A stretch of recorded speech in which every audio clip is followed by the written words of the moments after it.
సేవకుడైనటువంటి తర్వాత ఆ సేవకుడు ఎలాగ ఉండాలి?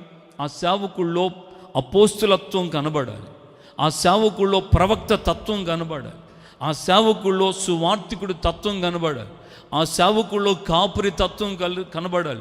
అదే సేవకుల్లో ఉపదేశకుని యొక్క అనుభవాలు కూడా మనం గమనించాలి. సో యేసయ్యలో గమనించినట్లుగానే ఇక్కడ మనం దైవజనుడైనటువంటి పౌలులో కూడా గమనిస్తాం.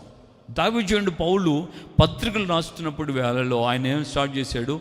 అపోస్తులైన పౌలు రాసిన పత్రిక, గలతీ కానీ, కొరింథీ కానీ, రోమా కానీ, అపోస్తులైన పౌలు అపోస్తులుగా ఉండడానికి క్రీస్తు చేత అపోస్తులత్వమును కృపను పొందితిమి అని అంటున్నాడు. అంటే సేవకుడికి ఖచ్చితంగా అపోస్తులత్వము ఉండాలి.